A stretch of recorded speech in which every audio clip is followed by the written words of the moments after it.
வணக்கம். இன்று முக்கிய செய்தி. தமிழகத்தில் இன்று 12ஆம் ஆண்டு பொதுத் தேர்வு முடிவுகள் வெளியிடப்பட்டது.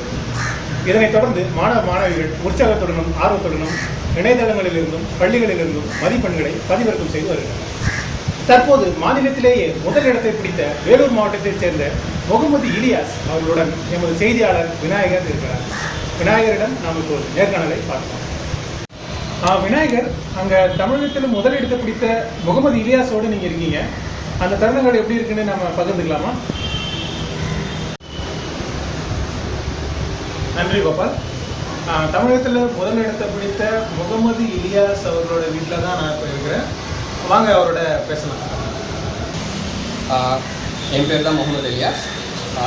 நான் ஸ்டேட் ஃபஸ்ட்டாக வந்ததில் ரொம்ப ஹாப்பியாகவும் எக்ஸைட்டடாகவும் ஃபீல் பண்ணுறேன். அண்ட் இந்த ஸ்டேட் ஃபஸ்ட் மார்க்ஸ் எங்கள் அப்பா அம்மா இல்லாமல் இருந்தால் நான் வாங்கியிருக்க மாட்டேன். அவங்க எனக்கு ரொம்ப சப்போர்ட்ஃபுல்லாகவும் ரொம்ப ஹெல்ப்ஃபுல்லாகவும் இருந்தாங்க. அண்ட் அவங்க மட்டும் இல்லை, என் கிளாஸ் டீச்சர்ஸ் அண்ட் என் ஃப்ரெண்ட்ஸ் கூட எனக்கு ரொம்ப ஹெல்ப் பண்ணாங்க. லைக் எப்போவும் எந்த டவுட் இருந்தாலும் என்னை ஹெல்ப் பண்ணுறதுக்கு ரொம்ப எனக்கு சப்போர்ட்ஃபுல்லாக இருந்தாங்க. Thanks to you all peoples.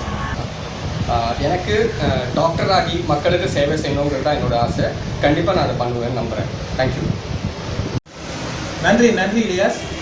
நீங்கள் மருத்துவராகி மக்களுக்கு சேவை செய்ய இந்த நிகழ்ச்சி சார்பாக நாங்கள் வாழ்த்துக்களை தெரிவிச்சுக்கிறோம். தினசரி செய்திகளுக்காக செய்தியாளர் விநாயகர்.